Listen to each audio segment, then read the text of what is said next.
That's what they don't want. We will build our banks without interest. Ooh. Ooh. We'll give loans to other countries, interest-free. Interest-free. How do you think the World Bank feels about us?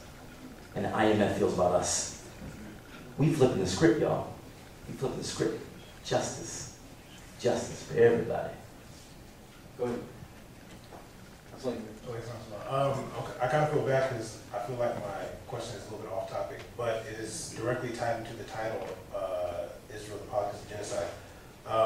We all know the situation that happened in Darfur, and I noticed personally maybe a couple years ago, all of a sudden, Israel jumped on the bandwagon to help Darfur. And me, like, having my knowledge of Israel and history, like, they don't really care about Muslim people, one, and they don't really care about these causes usually. Also, they invest a lot of money in the area, and then also one of the groups that was fighting in Darfur, I asked a friend of mine, and he said that their base was actually in Tel Aviv now, or like they had an office in Tel Aviv. It was really weird. So I wanted to know if you could shed some light on that situation, if you knew some inside information about that. There's others who can share much more information than I can on that situation. During the first Bush administration, there's an article that came out in the New York Times, first Bush, and it said that the Bush administration was concerned about the spread of Islamic fundamentalism into Black Africa. Now check this out now.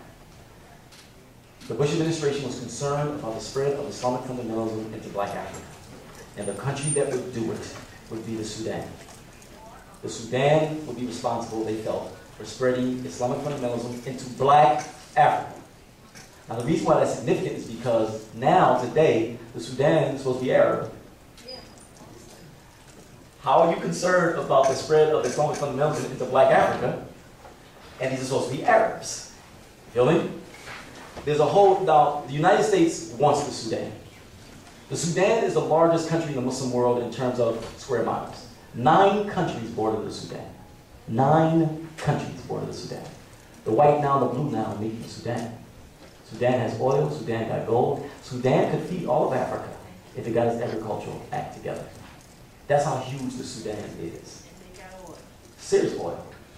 And Sudan, although, you know, they have, you know, Sudan, like the reputation of Sudan in the Muslim world, like, is they have a very high reputation, Islamic reputation in the Muslim world. Very high Islamic reputation. You know, they're Arabic and, you know, very high reputation. And Sudan is not really controlled, per se, by the United States. The Chinese are in the Sudan. And the Chinese have serious contracts in the Sudan. The Chinese kind of do a little bit differently. They don't come in and just imperialize you. The Chinese basically say, what y'all need? Because here's what we need. So let's scratch each other's backs. We got some technology. Malcolm said it. Malcolm said in 1964, when he was asked, what's the most significant thing that happened in 1964? Malcolm paused, and Malcolm said, the fact that China detonated the bomb. And the brother who was interviewing him said, that's when I realized that Malcolm had a non-colonized mind. I thought Malcolm was going to say the Voting Rights Act was signed. He said, Malcolm said that the fact that the Chinese detonated the bomb. Why did Malcolm say that? Because he felt that there had to be another power besides Russia. If I can use this terminology, third world power, people of color type thing, that, because Malcolm didn't dig Russia too much, neither did Che. Malcolm and Che didn't dig Russia, the Soviet Union. They felt that they were two sides of the same coin in terms of like another form of like imperialism. And so Malcolm wanted another type of power, a significant type of power. And Malcolm felt that that would be China. And that China would be an alternative to Russia. Guess what happened? China became an alternative to Russia. Their reputation in Africa was much more favorable.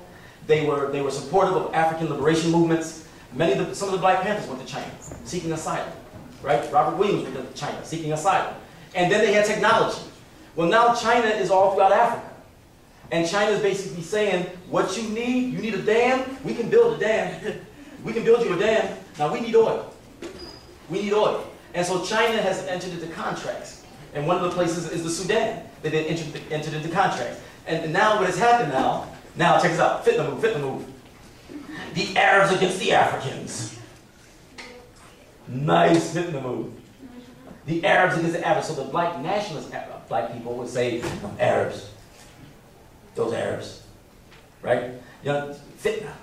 Why? Because there's an obvious connection between Africans and Arabs. I mean, it's obvious. You know, like in Arabs, come on. Come on. I mean, here they call us nigger, and they call Arabs sand niggers. Come on. Jeez. Even they know there's a connection. You know what I'm saying? So it's a situation. I'm serious, really. Ain't that true? That's true. This little Syrian girl said to me, you know what they call me in school? She was like 10 years old. I said, nigger. She said, yeah. No, because you can see how Muslims are being depicted on TV, and white people were being given the message. We want you to hate them like you hate black people.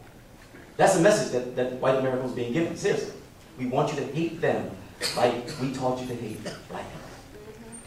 Right? So there's a natural connection between us. Malcolm talked about it. There's a natural connection that we have. So how do they break that connection? The Arabs against the Africans. Right? If a black person from the Sudan was sitting amongst us, we might think he was from Oakland or South Central until he opened his mouth. You feel me? But the way they present it, the fitna, Arabs and Africans. Because at these racism conferences, who gets together at these racism conferences? The Arabs and the Africans.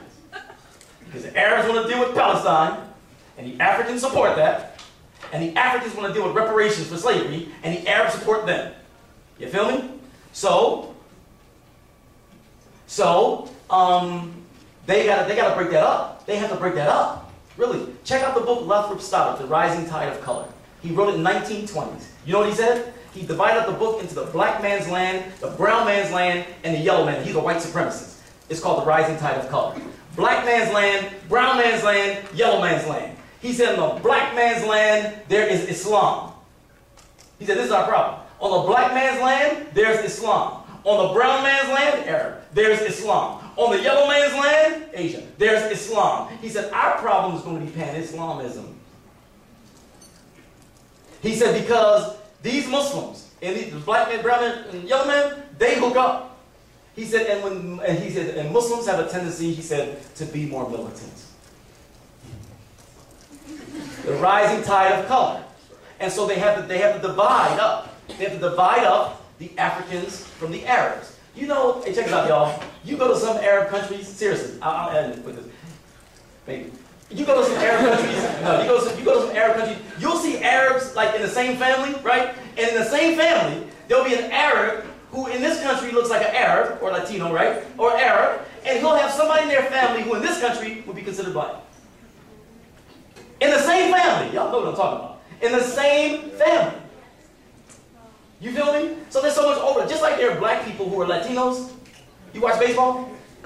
Right? There are black people who are Latinos. That's a black man. He's a Latino. There's some black people who are Arabs. They're black people. You feel me? The world is an interesting place, y'all. A very interesting place. Nationalism played out. It ain't about nationalism. Seriously, because the world is so intertwined. You feel me? So in the same family. That's an Arab, and that person's black. Same family. Right? And so they have to divide it. Arabs against Africans. Arabs against Africans. Because those are natural alliances. Just like black people and Muslims. Come on now. That's a natural alliance. Black people and Muslims. That's natural. You know what I'm saying? So it's just natural. And there was an Arab brother. He said to me one day, he said, you know, because I have sickle cell anemia. I said, sickle cell anemia?